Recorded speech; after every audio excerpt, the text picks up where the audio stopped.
فشويه لقينا حد نازل على السلم بدله بس من غير رقبه. لا ما تهزرش. فوقفنا كده شويه ثانيتين وصريخ.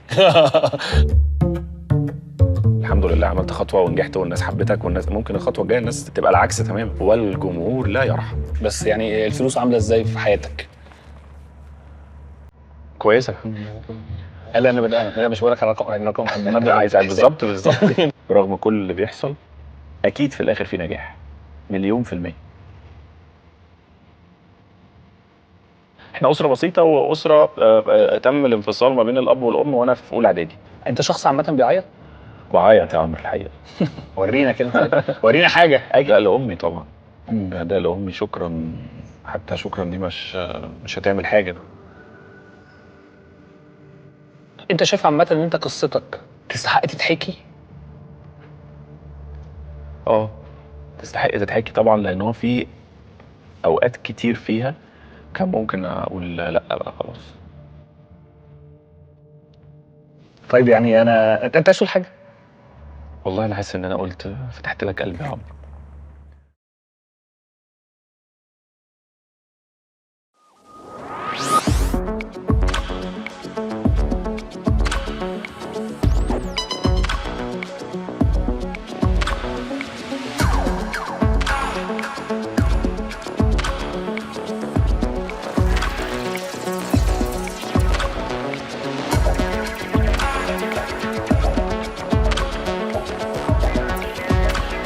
طيب احمد عبد الوهاب اسم عادي قوي. اسم ما لحقتش اغيره يعني.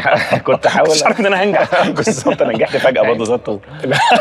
لا واسم يعني سهل يتقلد، تحسه هو احمد عبد الوهاب. ينفع يبقى لعيب كوره، ينفع يبقى مدرس عادي. عادي مش ينفع يبقى اي حاجه. طيب اولا انت في اي حاجه مش عايز تتكلم فيها؟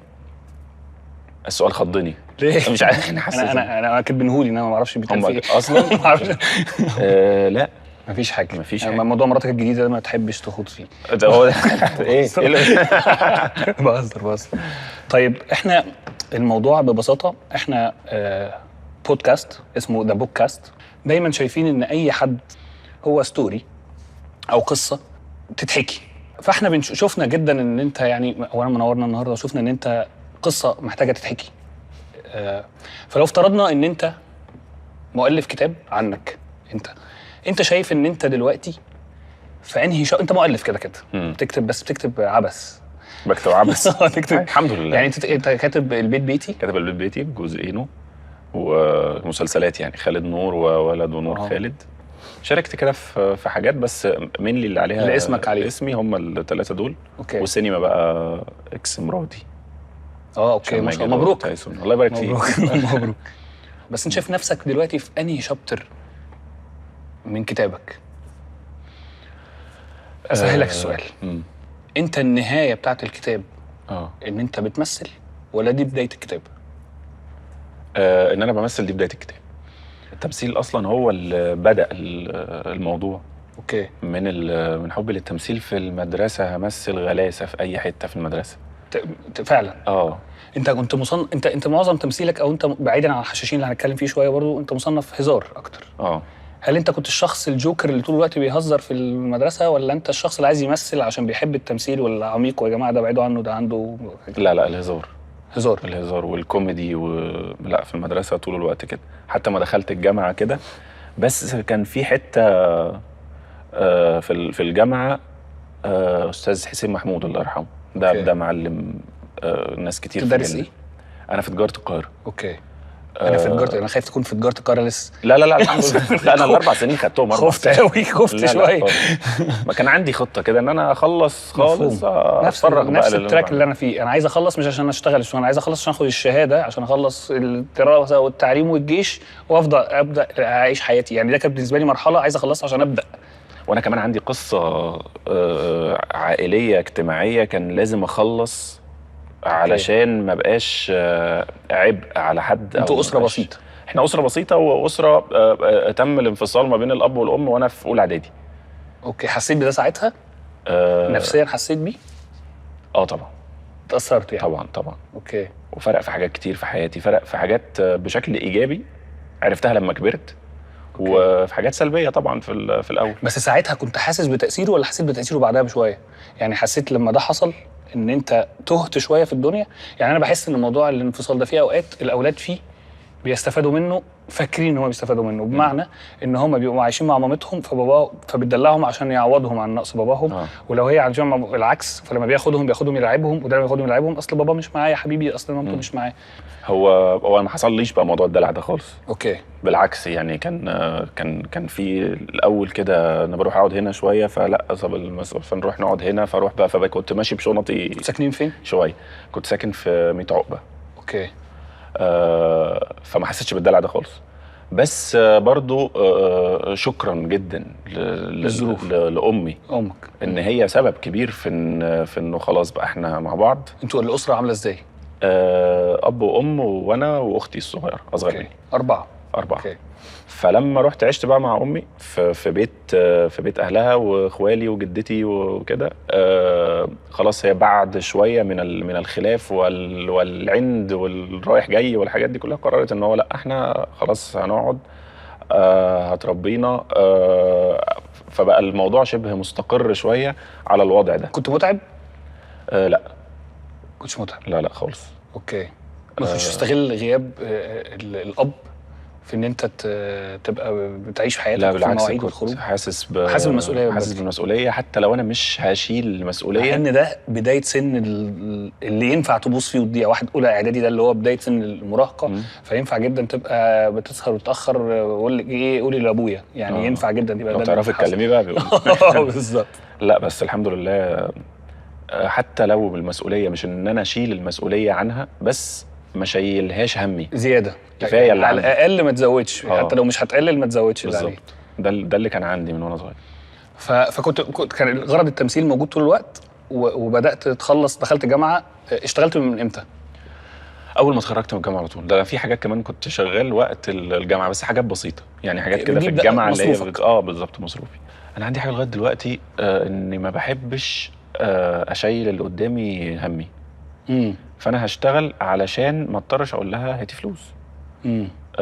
ولغايه دلوقتي يعني انا ده من ربنا ولا هي زرعته؟ طبعا ربنا بيهدي وبيدي العقل، بس كده التربيه صعبه.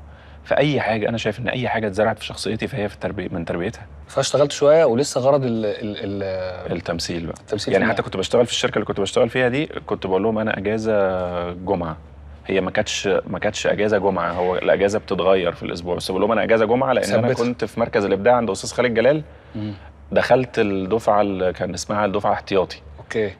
بندرس الجمعه بس، دفعه كبيره بندرس غنى ورقص وتمثيل والقاء واخراج، وبندرس. مين دفعتك؟ علي ربيع وأس كريم عفيفي والله، محمد عبد الرحمن توته. اوكي. لا انا بحسب ان انت اصغر من كده بكتير. لا احنا دفعه واحده. اوكي. الدفعه اللي قبلينا على طول قهوه ساده بقى، فراج اوكي. لا انا ما اعرفش انت الدفعه دي. انت اتاخرت في الظهور عنهم شويه عشان مسرح مصر يمكن. هم مسرح مصر ساعدهم الاول على طول. وانا الكتابه ما اديتش اي مسرح مصر. احنا بنتكلم بس لا خالص. واحنا ما كنتش متضايق خالص ان هم عملوا حاجه، بس طول الوقت كان جوايا قلق ان انا اقع. يعني احنا دلوقتي على مركب وعمالين نعافر انا خايف اقع، لان انا لو وانت كنت مميز تحس. ده برضو هريحك في السؤال عشان ما تتكسفش تتكلم عن نفسك. انا لما كنت باخد ورش، وده مش تناكه والله ومش غرور، بس انا كنت بحس ان انا مميز في الورشه شويه، مش عشان هم اللي بيقولوا لي احنا عايزين نعمل المشهد ده مع عمرو. طب ممكن اعمل المشهد ده، ممكن تختار مين معاك يطلع. فكنت بحس ان انا عندي حته. ده مش تناكه برضو. اجين انت كنت بتحس بده في الورشه في مع خالد جلال؟ الحمد لله. استاذ خالد جلال طبعا. وكمان في الكرييشن. اوكي.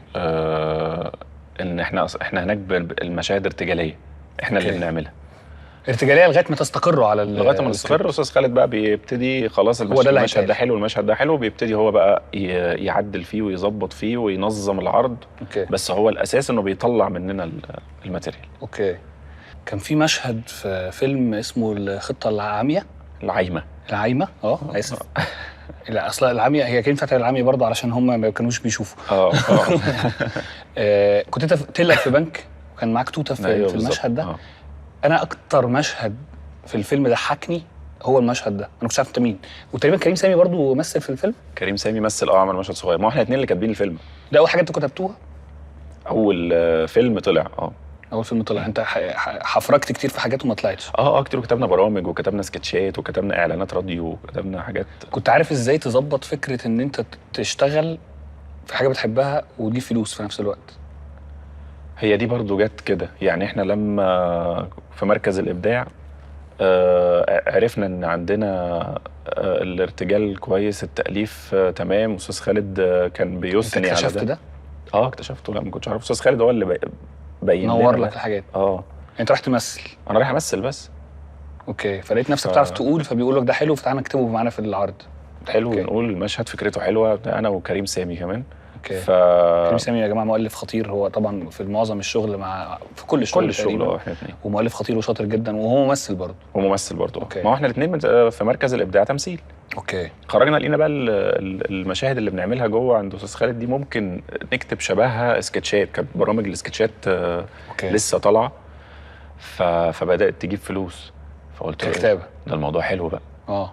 واحنا ما كنتش وانت بتقول لحد يقول افيه او يكتبه، ما كانش بيبقى جواك يا رب اقوله في يوم من الايام، او انا اعرف اقوله؟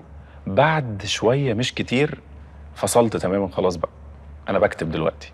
اوكي. علشان بس حلم التمثيل في دماغك؟ في دماغي طول الوقت. اوكي. بس انا بكتب دلوقتي، وما حبيتش الاثنين يدخلوا في بعض.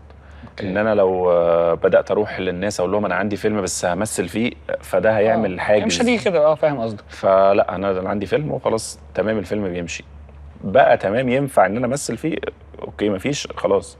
اوكي. ففصلت شويه من فكره، بقيت مستمتع وهم بيقروا ويضحكوا على الافيه اللي مكتوب، خلاص انا خدت استمتاعي. طبعا. طيب خلينا نمشي شويه في الكتاب بتاعك، ولو افترضنا ان احنا دلوقتي بنتكلم عن شابتر مهم وانت في بنسب بس مؤخرا الحمد لله وما شاء الله يعني بقت نسبه كبيره، اللي هو شابتر الشهره. مفيش حد ما بيحبش الشهره. طبعا. انت كنت مستعد لها؟ كنت حاسسها جايه؟ لا خالص، ما كنتش عارف. يعني انا بحاول اركز في اللي انا بعمله ان اعمله صح. اوكي. ما كنتش حاطط في دماغي خالص ان ممكن يحصل. ساعات كتير بيجي لي حد يقول لي انا نفسي ابقى مشهور. ما هو ما ينفعش نفسي ابقى مشهور بس. صح. مفيش حاجه اسمها نفسي ابقى مشهور، انا عايز ابقى مؤلف شاطر، عايز ابقى دكتور هايل، عايز ابقى مهندس، ولما تحقق ده هتبقى مشهور. طيب انت تفتكر هل انت فكرت في النقطه دي ولا لا اصلا؟ انت ازاي بتحاول تحافظ على نفسك من الثبات بتاع الشهرة؟ هو انا عندي حاجه برضو، صفه هي ميزه في اوقات وعيب في اوقات. هي ميزه في الجزء اللي انت بتتكلم فيه. أوكي. انا طول الوقت بقول لا، انت ممكن بكره تبقى مش حاجه. اوكي. مش حاجه قدريه. لا، انا بتكلم على مستوى النجاح والشغل وكده. انت الحمد لله عملت خطوه ونجحت والناس حبتك، والناس ممكن الخطوه الجايه الناس تبقى العكس تماما. مفهوم. والجمهور لا يرحم. صحيح. فانا طول الوقت ببقى انا ممكن الخطوه الجايه تبقى مش كويسه فتوقعني. ده بيخلي عندي عبء طول الوقت وهم طول الوقت ان انا شايل الخطوه الجايه ايه. عملت خطوه ونجحت، طب الخطوه اللي بعدها ايه؟ فمش هحس قوي ان شاء الله، يعني افضل كده، علشان انا عندي انه لا، انت ممكن بكره تبقى مش ناجح، فاهدى عنها. كويس انت بتفكر في كده، وبحس ساعات برضو الواحد محتاج يفكر هو جاي منين. الرضا مهم جدا جدا، يعني ربنا يثبتك على النجاح. لا انا مش على نفسي، ما بتكلمش، انا بتكلم على بشكل عام ان الرضا مهم جدا للنجاح. لازم تبقى راضي باللي يعني في ناس بعد ما بيوصلوا بيحققوا خطوات كويسه يقول ده انا تعبت كتير جدا عشان ده انا هعمل. لا خلاص، ما تقول الحمد لله انا تعبت كتير جدا وشفت حاجات صعبه، بس الحمد لله على اللي انا فيه. وفي العادي انت علاقتك بمراتك عامه في الدنيا، مين فيكم الهادي ومين الدوشه؟ لا، هي دوشه. هي دوشه الحقيقه. انت الهدوء ده حقيقي؟ يعني الهدوء انت ولا رهبه وجودي؟ لا، رهبه وجودك طبعا بشكل عامل كبير. بس لا، انا اهدى منها بكتير. صوتها عالي طول الوقت. ومين عصبي ومين هادي؟ انا عصبي جدا في لحظه. في لحظه. ايه اللي بيعصبك؟ ما اعرفش، انا مودي جدا. اوكي. في اقل من ثانيه ممكن مودي يقلب فابقى عصبي قوي، فهي خلاص بعد شويه عرفت ازاي تتعامل مع الموضوع ده، بتسكت خالص. وشغلك وحياتك بيأثروا في عصبيتك دي؟ للاسف انا عندي الشغل داخل في الحياه، يعني ما بعرفش افصل بقى في ان انا عندي مشكله في الشغل بس اروح البيت ابقى لذيذ واخرج. لا، للاسف. ومين منظم ومين مهرجل؟ لا، انا منظم هي منظم في هدومك في حياتك في منظم، بحب كل حاجه مظبوطه. وهي تقول لي بقى ما على الله، اوكي تعالى هنروح مكان معين بيحتاج اننا لازم حد يبقى باعت لنا كود عشان ندخل مثلا يعني. بتروح يلا ايه يلا بس تعالى مالكش دعوه. اوكي فنروح فتفاجئ انها فعلا جوزي بتسلك بتاع الحشاشين، اكيد عارف اكيد شفت الحشاشين. اتفضل دخلنا بقى لو سمحت. بتتعامل في اي حاجه. اوكي هي بتعرف، بس انا ابقى منظم جدا. بس بدأنا نتعود على ده في بعض، بقيت اوكل لها الحاجات اللي بتعرف تعملها، وهي بدأت تسيب لي الحاجات اللي بعرف اعملها وخلاص. وبالنسبه توكل لها بقى، الاكل عامل ازاي في البيت؟ لا هي تمام، هي كويسه جدا في الاكل. وانت انت بس انا عشان مواعيدي بس. انت اكيل اصلا؟ حسب المود برضو. اوكي انا مودي بس مش باين انت اكيل، يا اما انت بتحاول تحافظ على شكلك. انا بحاول احافظ على شكلي. اوكي هو يمكن بس ساب مني شويه بعد الحشاشين بس. اوكي هرجع له تاني. انتوا تعبتوا في الحشاشين جامد جدا. انت كنت خاسس ساعتها تمرين ولا كنت خاسس ساعتها ارهاق تصوير وسفر؟ الاثنين، بس كان في تمرين طبعا طول الوقت. انا كنت فاكر ان اللي بيركب الحصان ده الحصان اللي بيتعب، وهو ما بيتعبش. فاكتشفت ان انا بنزل مع الحصان ظهري وماسك رجلي وماسك كتفي. انت اتعورت تقريبا؟ انا وقعت مع الحصان. اوكي. طب احنا لو بنتكلم في ككتاب او كتاليف، نقدر نقول ان الحشاشين هو التويست اللي في حياتك؟ هي نقلات. عارف السلم والتعبان؟ بتيجي عند وقت بيطلعك سلم، ده سلم صغير وده سلم كبير وده سلم شويه. فهو في كذا نقله في حياتي. يعني مركز الابداع خطوه ونقله. اوكي. مسرحيه انستونا خطوه. اوكي. ده مستوى التمثيل. تاليفك وبتمثل فيها؟ وبمثل فيها. اوكي. انستونا خطوه. حسيتها فرقت معاك قوي جدا، لان هي من انستونا. يعني في العادي المسرح ما بيضيفش قوي في مصر، يعني السينما والتلفزيون، السينما المسرح هو عشان حاليا ما بقاش في مسرح كتير في مصر. انا بقول لك حاليا ده الترتيب. بس هو زمان لا، في نجوم كبار طلعوا من المسرح طبعا. يعني استاذ اشرف عبد الباقي طلع من مصر. غانم، استاذ عادل امام، استاذ محمد صبحي، يعني استاذ فؤاد المهندس. استاذ فؤاد المهندس اصلا فعلا. فهو علشان دلوقتي بس ما فيش مسرح كتير. ده قصدي، ده كان قصدي، مش ان هي عمل قليل او عمل وحش، بس انا قصدي اقول ان هو في العادي جمهور المسرح قل والعرض المسرحي قل. ففي العادي ما فيش فنان تحسه ان هو هات لنا الولد بتاع مسرحيه كذا، لا هات بتاع مسلسل كذا او فيلم كذا. فمن انستونا رحت الف حمد لله على السلامه، بطوله النجمه يسرا طبعا. فدي نقله برضو. يعني دي حاجه كنت ما احلمش بيها من وانا صغير. بقول لها انا كان نفسي امثل معاكي من ايام اين قلبي، مسلسل اين قلبي. اوكي يا لهوي. وبعد كده السنه اللي بعدها الحشاشين واشغال شقه طبعا. اوكي. خطوه. فكل يعني لولا كل واحده من دول ما كانتش هتوصل اللي بعدها. اوكي. فدي نقلات كتير في حياتي. والحشاشين انت لما جالك الدور ما استغربتش الكاستنج او ان انت مصنف شويه هزار؟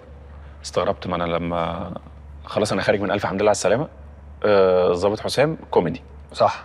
كوميدي برضه ساتل، يعني مش اللي هو ساتل هادي كده بيضحك وهو سايب ايده عشان المسلسل لايت، فهو انت كنت عامل تمام مظبوط. خلاص كوميدي. فمين بقى اللي جاي يا ترى؟ هروح هزار. فين؟ اي حاجه. فقالوا الحشاشين. ازاي يا جماعه؟ اوكي. الحشاشين. قريت الدور. طب في عاوزين حد بيهزر في الحشاشين؟ اكيد. لقيت حشاشين حشاشين جدا. حشاشين من اللي هم يعني. اوكي. خضه طبعا. طبعا. اوكي.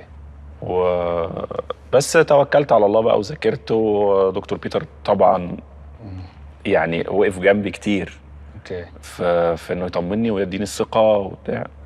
وكريم عبد العزيز. يعني مش عارف من غير كريم عبد العزيز طبعا كان هيحصل ايه. لا هيحصل ايه في مصر؟ حاجه ثانيه. في الخضه، وازاي بقى يحتوي الخضه دي، وازاي ينقلك معاه. وفكره انك في كتف كريم عبد العزيز ده امان. مستخبي. انا لا بس انت كنت ما شاء الله، يعني الجزء بتاعك عامه او اللاين بتاعك انت كنت شايله. في لاينات ساعات بتسند عليه عشان واحنا بنتفرج مستنيين نرجع نتفرج على البطل. احنا كنا بنستنى مشاهدك ونشوف اللاين بتاعك. وده مش كلام يعني، مش بشكر فيك، بس ده كلام مصر كلها ما شاء الله يعني. عشان ده كمان جودة كتابة اللاين. انت شايف عامة ان انت قصتك بدون غرور، ومش هحسبها غرور، تستحق تتحكي؟ هي بتستحق تتحكي طبعا، لان هو في اوقات كتير فيها كان ممكن اقول لا بقى خلاص والله انا تعبت الشغل. انا لازم اشتغل، اصل الظروف، اصل يعني هو ينفع يعني اللي بيحصل فيا ده؟ الدنيا ايه دنيا والحاجات اللي ان انت مش عارف تحقق حلمك، ولا انت في شغلك مش مبسوط؟ ان مش عارف احقق حلمي واجتماعيا انا في ظروف صعبه، لانه طبعا في تخبط بعد الانفصال. انت اتجوزت في انهي حاله لا انا اتجوزت بعد ما الفت بقى شويه اوكي. كنت عندك مصدر دخل اوريدي؟ خلاص تمام، كنت خلاص واقف على ارض ثابته كويسه يعني عشان اعرف اتجوز. اوكي. لانه كنت شايف لنفسي يعني انه لا، الجواز دلوقتي لازم تستقر وبعدين يعني ما تنقلش خطوه وانت لسه مش مثبت الخطوه اللي انت واقف عليها. ما توقفش على حته عامله كده فتروح جايب حد كمان واقف معاك على نفس الحته اللي بتتهز. اثبت خالص وهات حد وخد خطوه بقى، الخطوه اللي بعدها. بعيدا عن مراتك، ربنا يخليكم لبعض، يعني لو انت في نفس الوقت ده في القصه بتاعتك هتتجوز في نفس الوقت ده، مش بتكلم على الشخص كده يعني مراتك طبعا على راسنا، مش قصدي هي هتتجوز في الوقت ده، ما بتكلمش على الشخص اللي هتتجوزه، ولا هتستنى شويه؟ في قصتي انا لا تمام جدا. انت شايف ان انت اتجوزت في وقت مناسب؟ انا شايف ان كل اللي مريت بيه كويس. انا يعني لو رجعت مش هغير حاجه، حتى الحاجات الوحشه مش هغيرها خالص، لان هي الحاجات الوحشه اثرت وفرقت. اوكي. فطول الوقت انا مبسوط دلوقتي الحمد لله ان انا ما استسلمتش. انا كنت على وشك جه عليك اوقات وشايف معرفش بقى، يمكن اكون غلط، انه ما فيش حد هيشتغل بجد ويركز جدا في الشغل ويجتهد ويصر على الشغل. الاصرار ده مهم جدا جدا. ويشتغل شغلانتين يعني وعنده شغل فيه مصدر دخل، يشتغل على نفسه ايا كان المجال ايه، مش شرط المجال الفني. انا قصدي اقول ما يقعدش يعني. في ناس كتير بتبعت لي انا عايز اشتغل، عايز امثل، انا ما تستناش حبيبتي، ما تستناش، اشتغل واشتغل دلوقتي. يعني ما بحبش خالص حد يقول انا هبدا جيم من اول الشهر، انا ان شاء الله هصلي من بعد العيد، انا هبدا دايت من دلوقتي. ابدا دلوقتي، صح. هتنزل جيم انزل دلوقتي، هتصلي صلي دلوقتي، مش لازم ما تقولش بكره بقى من اول اليوم بقى عشان اخد اليوم، لا دلوقتي. اوكي. كل اللي بيأجل حاجه ما بيعملهاش. حتى لو مش عايز تلغي حاجات من اللي حصلت، في غلطات انت عملتها وفاكرها؟ اكيد غلطت في تفكير غلط حاجة. او حسبتها غلط او قدرت، بس ممكن ما افتكرهاش دلوقتي لان هي ما فرقتش الحمد لله. يعني عرفت تماسك بعدها، او عرفت خلاص كان تقديري غلط هنا، بس خلاص كملت مشيت. يعني حتى الظروف الصعبه اللي عديت بيها من صغري في انفصال او في قعده او في ظروف غير مستقره اجتماعيا، كل الحاجات دي كنت لازم اعدي بيها، ومهم ان انا اعدي بيها علشان هي اللي هتشكل الشخصيه في الاخر. طب في صفه مثلا معينه تحب تحطها في بطل الروايه بتاعك او بطل الكتاب؟ مش عارف يبقى اسمها ايه بقى. الاصرار. اوكي. بيبقى اسمها باللغه العربيه المثابره. اسمها مثابره بس الاصرار تمشي معانا. الاصرار يعني لايقه يعني عربي برضه. لو انت بقى بتتكلم لغات فالاصرار عربي. طب وتشيلها؟ عكسها بقى. اليأس والتواكل. ما تعتمدش ان حد هيعمل لي حاجه خالص. انت كان عندك صداقات كتير قوي في الوسط الفني، وفي نفس الوقت انت برضو يعني ما فادكش في حاجه في الاول، في ناس كتير منهم دفعتك وبقوا نجوم وانت مكمل لوحدك خالص. كنت حريص كمان من ضمن عدم التواكل ان الناس ما اروحش اقول للناس انا عايز امثل، لا انت كده هتبقى يعني هي بحس ان انا طالب خدمه. يشوفني هو. فالفرق انه سعيت ان انا اقلل شويه الدايره دي في ان انا بقى معايا منتج انا عايز ابيعه، انا مؤلف حاجه خد شوفها فهتشتريها مني. فبقى الموضوع بالنسبه لي نفسيا مختلف، ان انا لما اعرض عليك ورق مختلف عن ان انا اجي اقول لك انا عايز امثل. فده ساعدني. مش بتكتب لنفسك كده حاجات دور كده صغنن تبيع خالص؟ بجد خالص والله. اوكي. يعني ولا انا تقريبا اللي مثلت فيه كتابتي كان الخطه العايمه، المشهد اللي بتتكلم عليه ما كانش خالص مقصود تماما. والبيت بيتي الجزء الاول خطير برضه.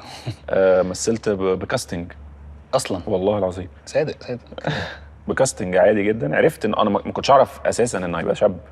انا فاكر انه هيبقى ممثل معروف. انت اللي كاتب؟ انا اللي كاتب. فلقيت استاذ خالد بيتكلم في التليفون كده انه شفت شباب، شفت شباب، هو شباب دول. طب خلاص انا ينفع اعمل كاستنج؟ قال لي روح اعمل كاستنج. بطل اي كتاب او بطل اي روايه هو بني ادم في الاول وفي الاخر بيكذب عادي. هو اي حد ممكن يكذب، اوكي. بس كذبك ده لغايه فين؟ حاول ما تعملش كده خالص. بس انا الحمد لله يمكن انا معروف اني مش كذاب، ما بكذبش.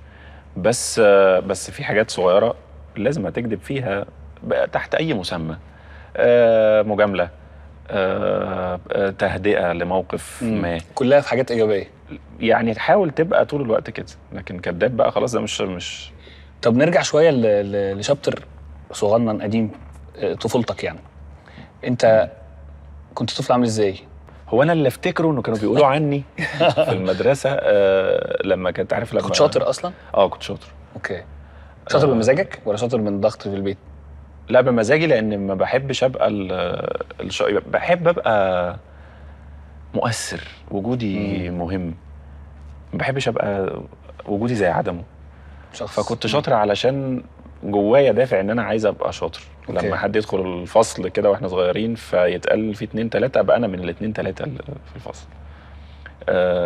كنت كانوا بيقولوا شقي. مش عارف، ما افتكرش، بس كانوا بيقولوا شقي. يعني انا فاكر اللحظه، عارف لما امك تاخدك المدرسه كده شايف الشاطر. اوكي مش مهم. فهي كانت امي دايما تقول لهم كده صحيح شاطر، فيقولوا لها خلاص مش مهم. اوكي. طالما ما باذيش حد يعني بالشقاوه فخلاص. عملت كوارث فاكرها؟ لا انا مره شربت كلور. بتقولها كاجوال قوي. كانت حاجه يعني مش فاكر طعمه اصلا. ما كانش احسن حاجه. ما عجبنيش. فهم دخلوا لي شربت بوتاص بس يعني. هم اللي قالوا لي ان هم دخلوا لقيوني ازازه الكلور مرميه جنبي وانا عامل كده. اوكي. اوفر دوز كلور. او غالبا دقته ما عجبنيش فرحت مريح شويه. اوكي. طبعا خياطات بقى في كل حته وانا صغير من الشقاوه. اوكي. كنت بتحب رياضه ايه وبتلعب ايه؟ كنت وانا صغير بلعب كاراتيه. تصدق انا افتكرت معاك دلوقتي. الله يخليك. اصلا كنت بلعب كاراتيه. واضح ان كان في خبطه نسيتك الكاراتيه. ولا وخدت حزامين 3. لا كنت. اوكي. سرقتهم ولا ايه؟ لا مش فاكر بتوع مين بس. مشيت شويه في الكاراتيه. وبعدين ليك في الكوره وكده ولا مش؟ بضحك جدا بقى في الكوره. ابيض بضحك. معقوله؟ مش اللي هو لا ما بيعرفش يلعب، لا ده نزلوه يلعب عشان نضحك. في اللعب. والله بضحك جدا. طويل بقى والجري شكله يضحك وانا متخيل. طب والفرجه؟ لا بحب الكوره جدا والله. بتفرج جدا. مش هنقول انتماءات بقى ولا معروفه؟ هو معروف. انت بتلبس الفانيلا عادي بنزل وبتشجع وكده. طب ايه لو افترضنا ان انت عايز تعمل اهداء في اول الكتاب ده لحد، كتابك هتهديه لمين وهتقول ايه؟ كلمتين. لا لامي طبعا. ده لامي. شكرا. حتى شكرا دي مش هتعمل حاجه، بس هي اقل حاجه. شكرا انك حافظتي ان انا اطلع انسان سوي كده. كان ممكن زي ما انت بتقول ده في عز وقت الفشل والكوارث اوكي. فامي هي اول شخص. ولو في الكتاب في اخره ملخص انه اي شاب اتحط في ظروف اجتماعيه صعبه، ماديه وماديه صعبه، ما تستسلمش للظروف. يعني انت شايف ان ينفع اللي بيحصل، ما ينفعش، بس انت برضو ما ينفعش تقعد. برغم كل اللي بيحصل اكيد في الاخر في نجاح، اكيد 1,000,000%. لو حدوتك اللي هي بتبدأ برضو حاضر، ممكن تتعمل فيلم، عايز مين يمثلها؟ تحبي مين؟ مش عارف هل ينفع انا اقول دلوقتي ان مهما كان اسمه كبير. هو يعني مش معنى كده ان انا عايز فلان الفلاني يعمل شخصيتي هو اكبر منها. احنا عارفين. مش عارف. يعني سؤال مؤزق. عايز تقولي طبعا انا مش السادات. انا فاهم انا فاهم كويس. بس اقول لك مثلا بحب خالد النبوي. فهل يجوز انه لا ان شاء الله تبقى تستحق في يوم من الايام ان انت حياتك تتعمل فيلم وتتعمل كتاب واي نوت يعني. وطب لو مين يخرجها؟ مين يخرجها؟ لا انا تعمل مسلسل ولا فيلم؟ براحتك. انت شايف ان هتستحمل قد ايه؟ تامر محسن. ولو في اغنيه مين يغنيها؟ ده انا عليت قوي بالبادجت. يعني انت اغنيه مين يغنيها؟ ويجز. اوكي. ده مخمضه. ده انا خلاص عشان ابقى لميت كل الحاجات. انت بتسمع مين اصلا؟ انا بسمع كل حاجه. اللي بيركب معايا العربيه بيقول لي انت ايه انت ذوقك ايه؟ نجوم اف ام. كل الحاجه بحب اسمع كل حاجه، معظمه عربي. انا ما بسمعش العربي برضه لان بحب تعبير الكلام تحس. بتاعتنا كمان حاجه تانية. اوكي. فيروز رقم 1. اوكي. وبسمع بقى كل حاجه. ده في الشتاء ولا في صيف الشتاء؟ عشان بالنسبه في الشتاء بس. لا في الشتاء بس، وبلكونه وقهوه انا بسمعها في اي وقت. هي متركوره عندنا في مصر كده. اشرب عصير عادي واسمع. غلط. اوكي. وبسمع كل الاذواق. بميل شويه للتسعينات. بس بسمع كل حاجه. ما حدش فينا ما بيحبهاش، بس يعني الفلوس عامله ازاي في حياتك؟ كويسه الحمد لله. لا انا مش بقول لك على الرقم المبلغ عايز بالظبط.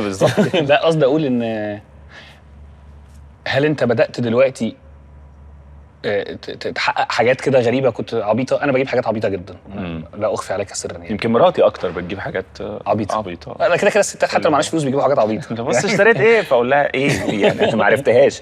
بما اني ما اشرحي لي بقى. يبقى مش مهم. مش مهمه اكيد. لا دي مهمه جدا، ده احنا محتاجينها في ايه؟ فتقول لي حاجه مش في دماغي. يعني ايه اللي بيبسطك؟ بنات الستات بيبسطهم الشوبينج والحاجات دي. انت الفلوس بتبسطك ولا بتحتاجها؟ ولا بتحبها عشان بتأمنك؟ ده اكتر حاجه. اوكي. ده ليه علاقه بالنشأة، ان انت حسيت في فتره او فاكر فتره هزه ماديه فانت مش عايز تعيش او انت او اسرتك او الجنريشنز اللي جايه؟ تبدا يمكن.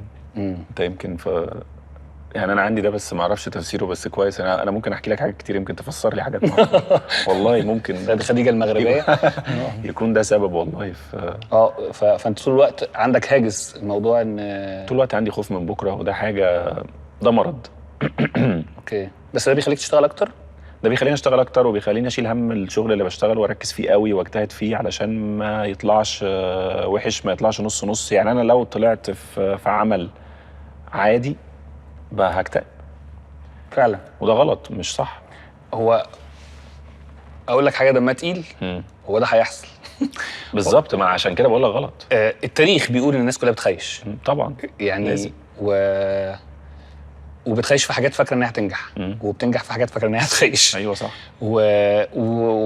وينجح في لوحده في عمل كله خيش، ويخيش لوحده في عمل كله ناجح. فهي لازم امر بكل ده. هي ملهاش حسبه خالص، ملهاش حسبه خالص يعني. ما في، انا بطلت اضمن. يعني اي حد لما بشتغل في حاجه يقول لي حلو مش عارف، هو مش حقيقي، مش عارف، بيضحك، ما اعرفش. وده اكيد عدى بيك في حاجات انت فرقعت اكتر ما كنت متخيل، والعكس ككتابه او تمثيل. الكتابه كمان بالاخص يبقى ورق حلو جدا واللي يقراه ده هايل ده عظيم، وانا ابقى معتمد عليه الفيلم ده هينزل هيكسر الدنيا وينزل ولا حاجه خالص.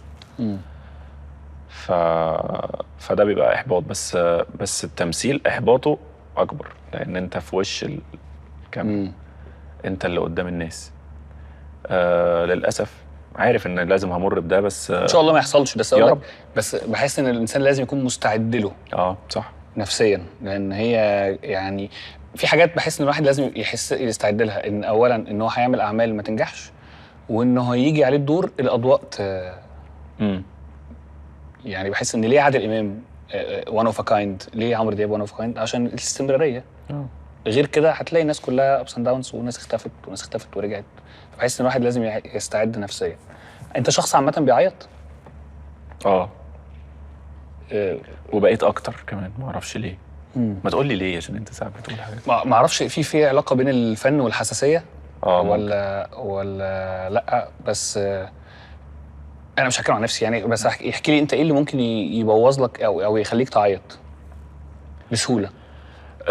فكره ان فيلم بقى اتفرج عليه بتحصل كتير. اوكي. قصه اسمعها، حد اسمع عن حد اتظلم في حاجه، اسمع فعلا. عن ما اعرفش ليه. ففكره العياط بالنسبه لك ما بتكسفش، ولا بتقبل تعيط جواني مع نفسك على جنب؟ لا بعيط مع نفسي قدام مراتي اخرك. بس ده من صغرك؟ ويعني انت انسان بيعيط بسهوله، حساس، ولا ده من صغري؟ بس لما كبرت كمان زاد. اوكي. زاد، ده مش عشان بعيط كتير، لا زاد انه ان ده ما كانش بيعيطني زمان، بس دلوقتي بقى يعيطني. فاهم يعني الظلم مثلا، حاجه في التلفزيون، حاجه دي من اكتر الحاجات اللي بتأثر فيا. اتظلمت والله. ولا انت مش الشخص اللي بيخلي نفسه يحس بالظلم عشان يكمل؟ ما بركزش فيه قوي، بس مش الظلم اللي بيعيطني كمان، مش الظلم اللي واقع عليا. يعني لو حد اتظلم فسمعت القصة، فمن اكتر الحاجات اللي بتأثر فيا انه شخص اتظلم، شخص ما خدش حقه. دي من اكتر الحاجات اللي بتخليني اعيط، مع المشاعر اللي موجودة في افلام معينة، في السينما كمان. بعيط يا عمرو الحقيقة. ورينا كده طيب، ورينا حاجة. اجي بقى في مشهد ابقى عايز اعيط، اقعد. انت عيطتنا في الحشاشين. ما انا بقى ورا بقى العياط ده قعدت قد ايه عشان اعرف. لا انت شاطر وجميل. ايه حكايه العفريت اللي لابس بدله؟ نسبة الخوف. العفريت اللي لابس بدله ده، انا كنت صغير كده، انا وناس صحابي رايحين عند حد صاحبنا في بيته، بس هو بيته من البيوت القديمه اللي هو بالنهار بس بتطلع السلم ضلمه. النهار بيخوف يعني، عنده ميزه، عنده النهار بيخوف، بالليل بيخوف. زمان كنت عايش في منطقه كده، البيوت بالنهار السلم ضلمه. فطلعين له انا واصحابي وبنات وصغيرين بقى، ما فيش بقى موبايلات ولا كشافات موبايلات ولا حاجه، فبنتحسس طريقنا. فشويه لقينا حد نازل على السلم بدله بس من غير رقبه. لا ما تهزرش. فوقفنا كده شويه، ثانيتين وصريخ. من غير رقبه ولابس بدله ومحترم، لحد ما حد على صوتنا فتح باب الشقه. فلما باب الشقه اتفتح النور نور، فاكتشفنا انه مكواجي نازل. لا ما تهزرش. بالبدله اللي ماسكها. بس ده مشهد ابن لذين. ده مشهد ما عملتوش لسه حاجه. تعالى نحته ده. انت عارف اكسبريشن الجوست رايتر؟ يعني دايما في اي مؤلف نشرحه للناس برضه، اي مؤلف يبقى فيه وراه ناس بتكتب مش باينين، جوست رايترز بيشاركوه في الكتابه. انت في قصتك جوست رايتر حاسس ان هو مشارك معاك في كتابه قصتك، حتى لو ذكرناه قبل كده في كلامنا؟ مشارك معايا في كتابه قصتي. اي حد قابلته في اي وقت من الاوقات ده مشارك بجزء كبير. لعبه القدر والظروف دي لعبة معقدة، صعب أي إنسان يفهمها. أنت الشخص اللي بتقابله في وقت من الأوقات ده بيضيف لك حاجات، وبتضيف له أنت حاجات، ويسيبك ويمشي ويعيش حياته، وأنت والاتنين أثرتوا في بعض من غير ما تعرفوا. اوكي. فكل شخص قابلته في حياتك بيفرق معاك، حتى لو شخص رخم ورزل ودمه تقيل، وقابلته في قعدة وكنت مستنيه يمشي. لما يمشي هتعرف ان انت اتعلمت ان الشخص بعد كده لما تقابل شخص ده تتعامل معاه ازاي. خدت خبره. خدت خبره لازم. فكل شخص بيقابلك بتستفيد منه حاجه. لو في 5 صور في الاخر كده في الكتاب، صور ناس انت يبقى دي الصور بس اللي موجوده في الكتاب بتاعك، مين الصور دي؟ وحضرتك يعني اللي هتحطهم في اخر الكتاب صور ناس مؤثره في حياتك. ده كتير قوي. قولهم مش شرط 5. الصفحه هتاخد صور يعني هنعملهم صغير 4 في 6 ارصصهم جنب بعض. امي وداليا مراتي وخالي. حاسس ان انت ازاي بترد لهم جمايلهم دي؟ بحاول على قد ما اقدر ان ارد لهم جمايلهم. بتحس ان انت ردك ليهم نجاح ولا ردك ليهم حياه احسن؟ حياه احسن اكتر كمان. راحه. ارتاحوا بقى، لان هم شقيوا. ما حدش جالي في النجاح. ده قصدي. هم بادئين معايا. امي طبعا بدأ معايا كده انا بادئ منها. ومراتي برضو بدأ معايا.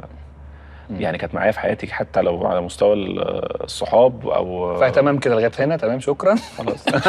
شكرا. يعني تعبتي معانا. اوكي. لا فلازم طبعا شكرا ليها. والدتي وداليا مراتي وخالي كان ليا بمثابه الاب. اوكي. ربنا يديله الصحه. موجود ربنا يديله الصحه. ده مهم جدا. في بيقول لك افيهات خلان اللي يالا وانت صغير يعني لا بس ده دمه خفيف بجد. دمه خفيف بجد يعني. بيقول حاجات مظبوطه جدا. كريم سامي برضو طبعا شريك. انتوا اسمكم مرتبط جدا ببعض طول الوقت. حتى يعني هو سبورت في الحاجات. يعني السيزون اللي فات انا كنت مشغول جدا في التمثيل وبتاع، بس هو مقدر ده، وفي نفس الوقت بنكتب مسلسل رمضان بتسامح عامه؟ حتى لو مش مسامحه يبقى ما بتسامحش بعد شويه مش فارق معايا خلاص. يعني انت عملت لي حاجه وحشه، فانا متضايق منك جدا دلوقتي، بعد شويه هيبقى مش فارق خلاص.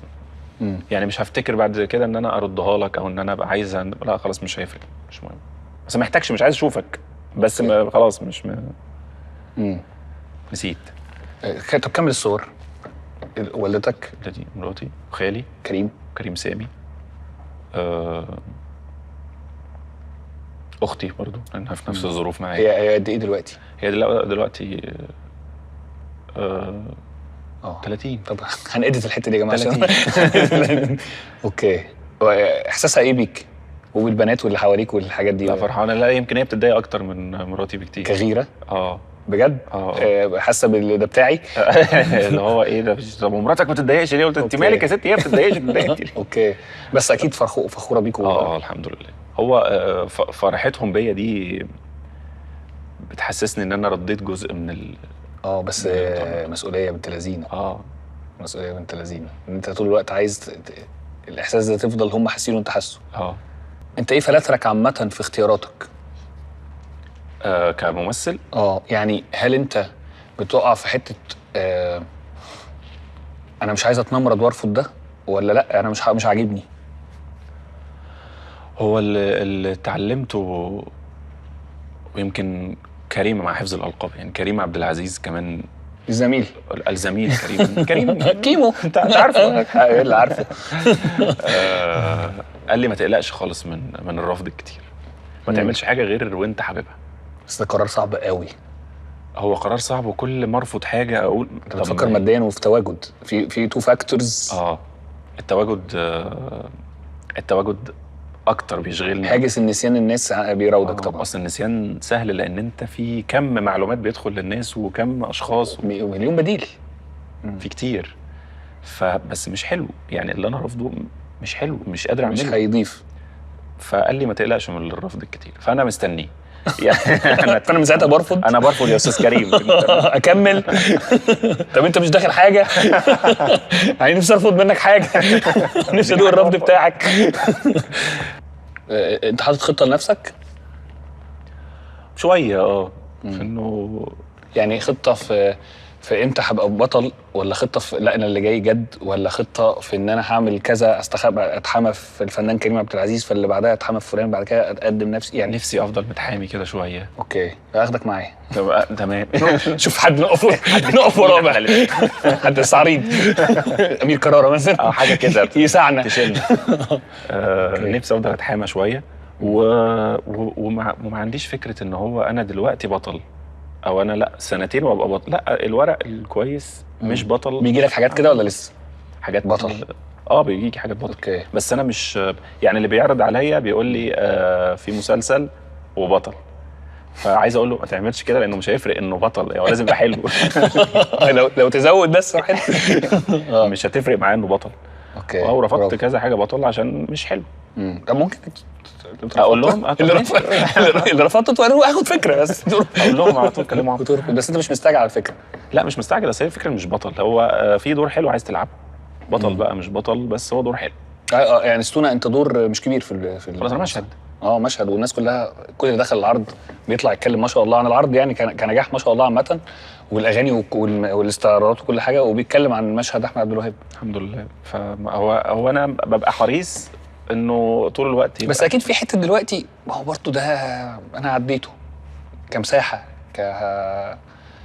كتواجد. اكيد في حته جواك، ما انت عشان تكبر. هو الدور الحلو بينده صاحبه. ما كنتش اقول كده بس حلوه يعني. هي بتسال كده يعني. شوف حاجه تانية. الدور الحلو مش شرط مساحته تبقى كبيره. ياما ناس بتاخد مساحات كبيره. اوكي. ياما في مساحات كبيره ما عملوش فيها حاجه. بالعكس ده اسهل. بالظبط والله العظيم واجري يعني اهزر واجري. يعني انت بعد شويه بتلاقي انه لا اللي طالع حته ده حلو خلاص. فادي مش كبير. انا في نفس السنه لسه صحيح اقول لك، انا في نفس السنه اللي عامل فيها الحشاشين. انت يا ابني بطل ولا مش بطل؟ يعني بتاع الحشاشين الاقيك بطل وتعيطنا هنا بتضحكنا انت انهي فيهم؟ والله ده احسن رد فعلا. انا في نفس السنه عملت الحشاشين بدور انت بتفتكر حاجات سهله قوي، انا اللي بفكرك بيها. ما انت ما هو ده شكرا ليك، انا متابع جامد. انت لولا تواجدك النهارده كان زمان ما اتكلمتش في نص. اوكي. الحشاشين عامل دور بمساحه بلاين بحاجه، وفادي الناحيه الثانيه مش مساحه بس حلو، بس الدور حلو. هعمل فيه كاركتر حلو وكاركتر مختلف وبتاع، فقبلت ده وده في نفس السنه. اوكي. رجوعا للرد الجميل بتاع الاهل والحاجات دي كلها، انت بتقعد مع والدتك كده في اي تحس ان عايز تقول لك وصيه، عايز تقول لك حاجه، مش يعني بعد الشر قصدي، يعني حاجه في حياتك توصيك بيها بتعملها تاخد بالك من حاجه؟ هي طول الوقت بتقول احساس هي لما بتشوفك، حتى لما الناس بتصور معاك بتسلم عليك؟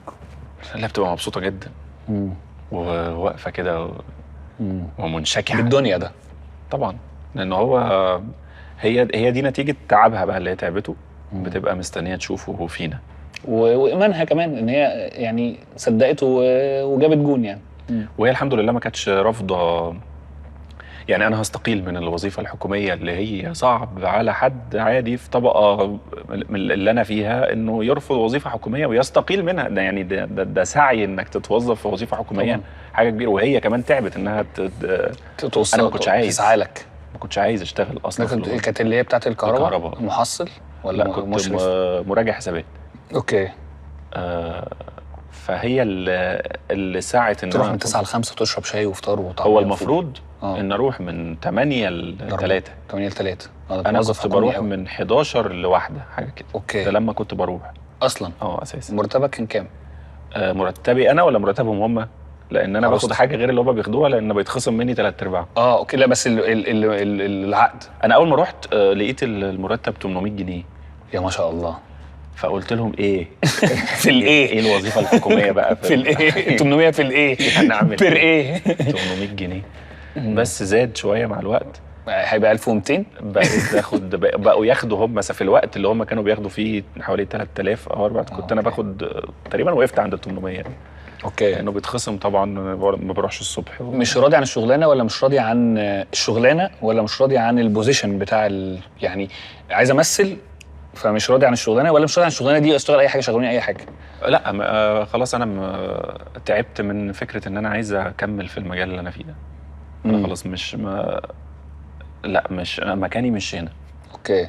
مش مناسبني. يعني المثل اللي مش عارف جنسيته ايه عشان ما بقاش اللي بيقولوا انا عرفت هتقول حاجه مالهاش علاقه بالموقف. السمكه لو حطيتها على الشجره مش معناها انها فاشله، بس لا حطها في الميه هتطلع. ما اعرفش بقى المثل بيتقال ازاي ولا جنسيته ايه. المهم ان احنا فهمنا بعض. مفيش ولا مثل ولا جنسيه ولا اي حاجه. مفيش حاجه انا قلتها اوكي. فهي مكانها الطبيعي هنا، هتلاقيها هنا كويس، بس هي هنا فاشله من وجهه نظرك لان دي مش بيئتها. عندك مش عايز ابقى سوداوي يعني، بس بتناقش معاك في دماغك. عندك خطط في حياتك لو بعد الشر يا رب ان شاء الله تفضل تشتغل وتمتعنا وتعمل حاجات وتنجح وتبسط كل اللي حواليك، لو ما كملتش في التمثيل وما وفقتش، مستعد؟ لا دلوقتي لا، الحقيقه مش مستعد خالص. ممكن تستعد ومش بتاع ممكن تستعد. حاضر يا عمرو. لا انا بحس ان جزء كبير من تقبلك للظروف السيئه توقعها. صح. فانا بتكلم عن ده ممكن يخليك قاعد طول الوقت. اصله دي حاجه مش عارف دي عندنا بس ولا عند معظم الناس، ان انت بتفضل سرحان كده في سيناريو معين بيفضل يكبر في خيالك، يكبر فتحس انك حزين ومهموم. انت بتحط نفسك في المود ده طبعا، وما حصلش حاجه. طب ما حصلش حاجه وتبدا تبص هو انا محدش بيكلمني. ما حطيتش خطه بديله يعني في فكره انه هيحصل ايه لو ما كملتش في ده. لسه انا ببقى عايز طول الوقت عندي هدف، مش مهم توصل له. طول ما عندك هدف بتحس ان حياتك ليها معنى. فلازم يبقى عندك هدف حتى لو مش هتوصل له، بس لازم يبقى فيه هدف عشان يبقى سعيك ده ليه معنى. يبقى انت حياتك بتصحى كل يوم الصبح عارف انا عايز ايه. ككاتب، الكاتب طول ما هو عارف ان فيه هدف زي ما انت بتقول في اخر الحدوته هيعرف يكتب مواقف. هنروح له، هنتجه ناحيته. لكن مفيش حاجه كده لا انا بقول لك، انا لما كنت ببص على الكومنتس عندك في واللايكس والحاجات دي والانجيجمنت يعني على السوشيال ميديا، انت ما شاء الله من الناس اللي يا رب دايما عليها اجماع، الناس بتحبك ومفيش نيجاتيف. بس عامه النيجاتيف كومنتس والحاجات اللي فيها كره وشتيمه، وده بيحصل لاي حد، ما شاء الله عندك بنسبه لا تذكر يعني، بتاثر فيك للاسف. امم بتاثر فيا فعلا. يعني كان في الاول يعني مش هنظر عليك، هي بتاثر فيا. هي هو المفروض ما يبقاش فيه برود ناحيتها، تقراها وتشوف وتستوعب. يعني لو حد بيقول كلام سلبي في المطلق ده خلاص، لكن لو حد بيقول كلام سلبي عشان حاجه معينه، لا ما عجبنيش يا فنان طريقه اللبس دي، لا 90% ما تفرجوش. حتى لو بتنتقد حاجه في شكلي مفيش مشكله، حتى لو بتنتقد حاجه في سلوك عملته في فيديو معين مفيش مشكله، بس طالما هو اللي بيتقال قايل على حاجه لازم تفكر فيها كده ما تبقاش بارد، بس في نفس الوقت ما تبقاش حساس قوي كده، يعني ده ما يدمركش. بس انا للاسف ممكن ينامك متضايق. يمكن عشان انا جديد لسه في الموضوع ده. بس انا من فتره قابلت محمد صلاح، كابتن محمد صلاح الطياره، فاتكلمنا في الموضوع ده وقعدنا نرغي شويه، وهو دايما من الناس اللي دايما بيطلع عليهم ويفز، والناس توقعاتها دايما بتبقى حلوه جدا عليه وكده، لما بيحصل حاجه او لما بيحتفل مثلا بالكريسماس فتلاقي الناس مش عارف تشتغل. فاتكلمت معاه في الحاجات دي، قال لي انا بنزل بوست ومش بقرا. فقلت له انا الحاجات دي بتاثر فيا. قال لي انت بتقرا كومنتس؟ قلت له قال لي اكبر غلطه ما تقراش كومنتس. بيقول لي انا مش بس ما بقراش كومنتس، انا بخلي صحابي ما يحكوليش الناس بتقول عليا ايه. بيقول لي مش عايز اشغل جزء من دماغي في حاجه. فده انا يعني انا بحاول ابقى، بس انا ابقى ما بعرفش يعني. اصل احنا كمان مختلفين، مجالنا مختلف، انا هقيس نجاحي منين؟ صحيح. بس هو قال لي جمله منطقيه محمد صلاح يقولها. هو قال لي انا مش هبقى واخد تشامبيونز ليج وهداف الدوري الانجليزي ومحمد فتله يقول لي فتاثر. فهو برضو عنده مرحله من النجاح والثقه احنا لسه يعني هو اتمنى نوصل لها، بس صعب يعني نوصل لها. فطبيعي ان هو يبقى يعني الناس كل العالم بيتكلم عنه، ففي كومنت واحد قاعد على يعني بالظبط قاعد على كرسي في البيت انقذتني. اخر حاجه، انا يعني استمتعت جدا واتبسطت معاك والله، وحدوته ان شاء الله يبقى فيها شابترز كتير كلها نجاح، وشابترز كلها انبساط، وشابترز كلها تحقيق احلام، ويفضل انت راضي واهلك راضيين عنك وعلاقتك كويسه بيهم. في حلم او في تارجت اللي كنا بنتكلم عنه انت بتقوله جوه نفسك بس تتكسف تقوله للناس عشان ما حدش يشتري عليك؟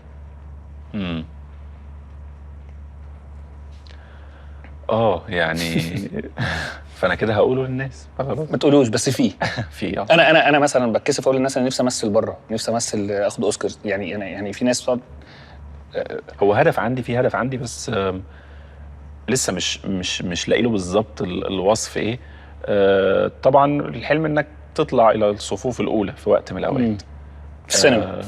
استعجز قدام يعني. قدام مش هشوف، ما بيبقاش حلو. تطلع للصفوف الاولى في النجوم في وقت من الاوقات. اوكي. بس برضو اللي كنت لسه بقول لك عليه من شويه، ازاي اقلل احنا كان لازم تطلع بس معانا. انا اسف انا قطعتك، هي فاضيه بس انا جايبها معايا عشان لازم تبقى مذيعه. وانت بتفكر تبقى ماسكها وبتعملها كده. بس نسيت وهي اصلا فاضيه فما رحتش لها. كمل. الصفوف الاولى اللي تطلع للصفوف الاولى في النجوم، بس برضو تبقى مش عادي. ازاي بقى؟ مش عارف ساعتها. ده تميز برضو بنفس كونسبت ان انت تقلل من الناس اللي شبه الناس بعض. انت خلاص بقيت نجم. هل انتهى الموضوع انك تبقى نجم صف اول؟ ده بس انا عايز اقول لك حاجه، انت عشان تبقى نجم اصلا انت لازم يكون فيك حاجه مش عند حد. فاهم قصدي؟ يعني انت مش بعد ما توصل لها تقول انا عايز اتميز، لا انت ما دام وصلت لها يبقى انت اصلا عندك مواصفات. بس ما انتهتش لسه الحكايه، ما انتهتش. هو ده هدف لسه في حد ذاته، انك تبقى نجم صف اول.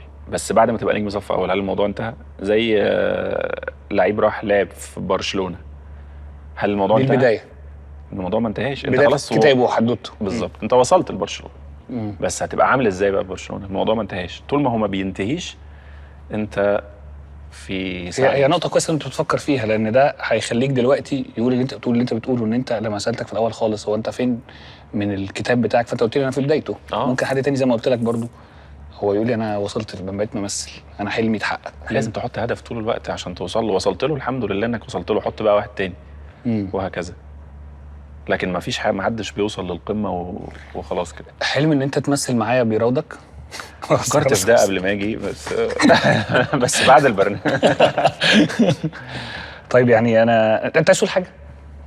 والله انا حاسس ان انا فتحت لك قلبي يا عمرو. قلت كل حاجه الحمد لله. انا انبسطت جدا بان احنا بنتكلم بقالنا كتير، وما شاء الله دايما ببعت لك ابارك لك على كل حاجه. ان شاء الله افضل ابعت لك ابارك لك كتابه وتمثيلا ونجاحا وجوائز كمان دايما. ما شاء الله السنه دي انت صائد الجوائز.